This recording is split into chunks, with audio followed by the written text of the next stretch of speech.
Okay, so more random experimenting or playing with my $20 Walmart Onn 4K streaming box. Going to play another Space Invader-ish game.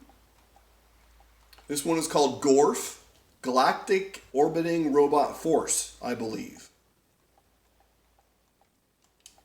One of the first games I can remember when I was really small that supported voice synthesis. It's no biggie now, but back in the day, I think maybe Berserk came out before with voice, and I'm sure there was others. So much shit that I don't remember now. Long time ago, but cool game, and it does have Space Invaders in it. Kinda. So again, I just dumped shit in my downloads folder quick and dirty. I'm using a MAME 2003 Plus friendly ROM.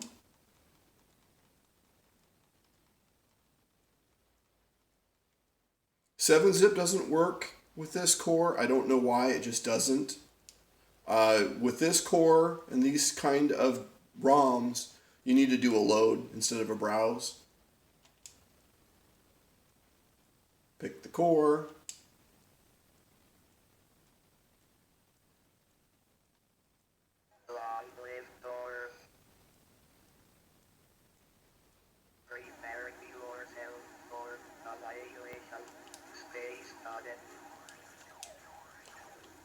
Just like the arcade, it's really hard to see.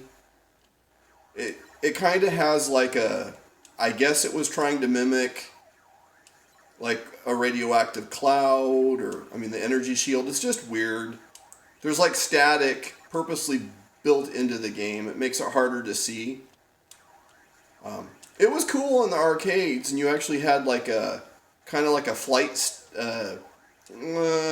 I guess it would be kind of like the 70-ish, 80-ish sci-fi. Like, the controller reminded me of something out of Battlestar Galactica. So it was kind of cool.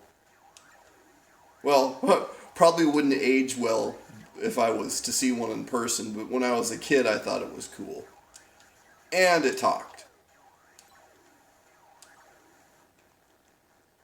There was a much bigger difference. It was a much bigger thrill back when these things came out because there was nothing to compare it against. Now we've just got so much stuff, tech-wise and entertainment-wise.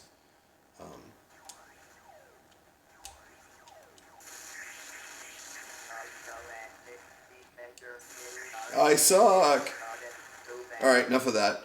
So now the secret to getting the sound to work properly, especially games that have the sound, the voice, they use audio samples for that. So it's a little more tricky to get it to work. And how you do that.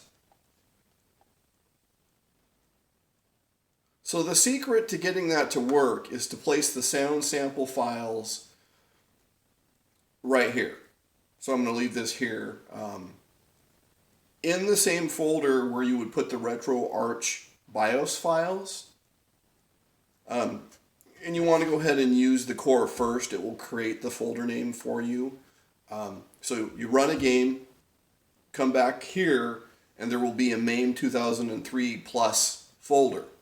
In that folder, either within the samples folder or create a samples folder, there's some randomness sometimes setting this up, but you just want it to look like this. So under System, MAME 2003 Plus samples, and then your sample files go in there. Usually the ROMs come with the samples on, whatever archive site. This stuff is so old. It's really, really old stuff, so it's pretty easy to find the really old stuff that's been out of use for, 20, 30 years? Anyway, that's the secret. Cool Space Invader-ish game, one of the first games I can remember with voice synthesis, and here's the super secret squirrel method of getting the voice to work. All on a $20 box.